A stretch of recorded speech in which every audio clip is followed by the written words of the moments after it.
Hallo Bosco. Hallo Rebecca. Heute geht es um das KGV. Wie das KGV? Das kann ich dir erklären. Was? Seit wann kannst du mir was erklären? Ja, hallo, ich bin erster Vorsitzender vom KGV. Was? Das ist der karnevalistische Geierverein. Ah, Quatsch. Da. Erster Vorsitzender. Ich bin nämlich der Oberspaßvogel. Ja, du bist in der Tat der Oberspaßvogel Ja. und ich mache mit dir aber doch Mathe. Was hat jetzt Karneval mit Mathe zu tun? Ja, gar nichts. KGV steht nämlich für kleinstes gemeinsames Vielfaches. Oh, ich habe schon gehofft, wir machen was mit Spaß. Nein, du kannst deine Karnevalsmütze wieder ausziehen. Okay. Gut. Ich mache jetzt diese Aufgaben mit dir. Ja. Ich erkläre dir in diesem Video, wie man das kleinste gemeinsame Vielfache mit Hilfe der vielfachen Menge bestimmt. Man kann es auch mit der Primfaktorzerlegung bestimmen. Das erkläre ich dir aber im nächsten Video, damit dieses Video nicht zu lang und kompliziert wird. Primfaktorzerlegung haben wir auch schon gemacht. Stimmt? Das Video können wir auch unten verlinken. Ja. Ich zeige dir auch 2 Sonderfälle in diesem Video. Es lohnt sich also bis zum Ende dran zu bleiben. Wir starten mit der Aufgabe KGV von 24 und 36. Ja. Da steht ein Semikolon dazwischen, kein Komma, sondern eben ein Komma mit einem Punkt obendrauf, damit man das nicht mit der Kommazahl 24,36 verwechseln kann. Ah, Genau. clever. Und dann schreibe ich die Vielfachenmenge auf. Dazu schreibe ich ein großes V und dann eine kleine 24 ist gleich, geschweifte Klammer auf, also eine Mengenklammer. Geschweift, klar. Und jetzt schreibe ich die Vielfachen der 24 auf. Das heißt? Die 24er-Reihe. Ah, Also 1 mal 24 ist, 24. und jetzt kannst du einfach immer 24 addieren. 48 Ja? plus 24 sind 72. Ja? Plus 24 sind 96. Genau. Und das macht man so lange, bis man keine Lust mehr hat. Jetzt. Schreibst du nochmal ein Semikolon hin, dann 3 Pünktchen, weil es Ja. gibt ja unendlich viele Vielfachen von jeder Zahl, deswegen gibt es kein Ende. Deswegen sind die 3 Pünktchen wichtig, um zu zeigen, es geht immer weiter. Und dann macht man die geschweifte Klammer zu. Na, das ist schon mal positiv. Jetzt schreibst du die Vielfachmenge der 36 auf. Ja. Geschwungene Klammer auf. 36. Plus 36 ist 72. Genau. Gut. Die habe ich oben auch. Richtig. Das heißt, wir können hier schon aufhören. Punkt. Ja, die musst du sowieso aufschreiben. Was wir ja suchen, ist ein gemeinsames Vielfaches von den beiden Zahlen, und zwar das erste, das kleinste, was die gemeinsam haben. Und die 72 ist die erste Zahl, die jetzt in beiden Klammern vorkam. Das heißt, das ist unser Ergebnis. Die 72 ist das kleinste gemeinsame Vielfache der 24 und der 36. So schreibt man das auch. Genau. KGV 24, 36 ist gleich 72. Genau. Aha. So, liebe Zuschauer, jetzt könnt ihr euch erproben, hier mit diesen beiden Aufgaben, das KGV von 6 und 14 und das KGV von 12 und 15. Traut euch, macht es genauso, wie wir es euch gezeigt haben. Drückt Pause und rechnet selbst und dann zeigt euch der Bosco, wie es geht. Fängst du an? So, ich fange an. Also KGV von 6 und 14. V6 ist gleich geschwungene Klammer auf.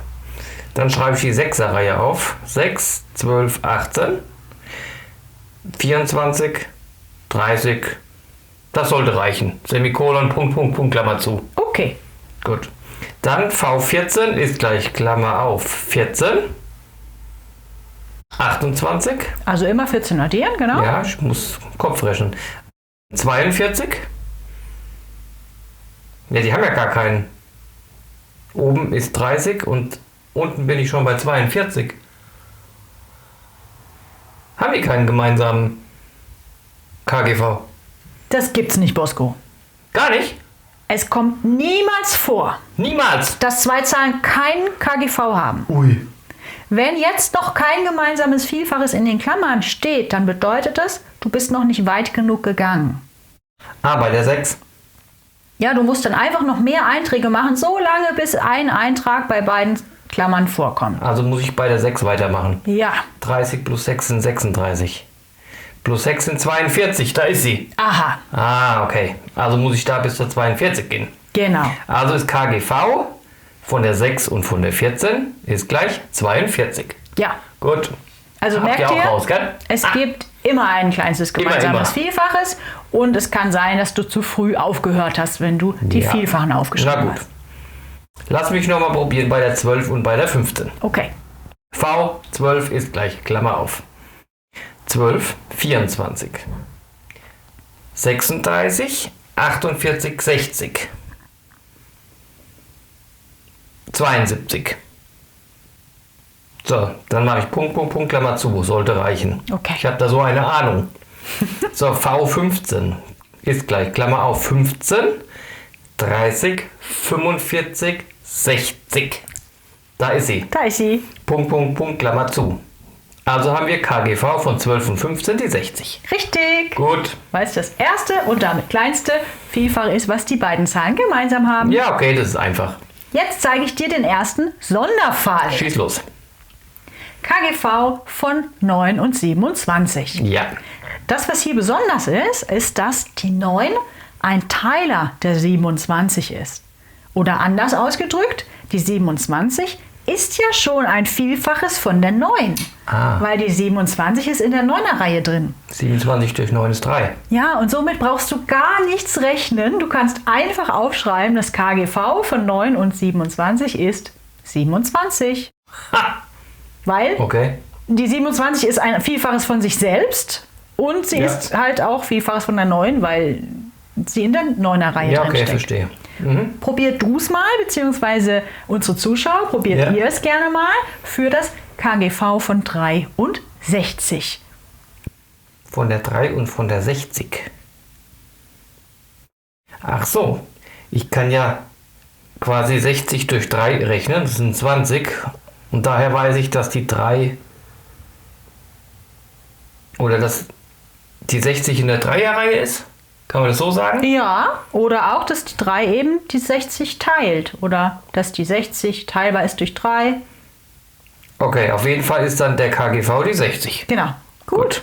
Das war der einfache Sonderfall. Ja. Ja, zweiter Sonderfall, zum Beispiel das KGV von 7 und 11. Vielleicht erinnerst du dich an unser Video über Primzahlen. Das verlinken wir auch unten.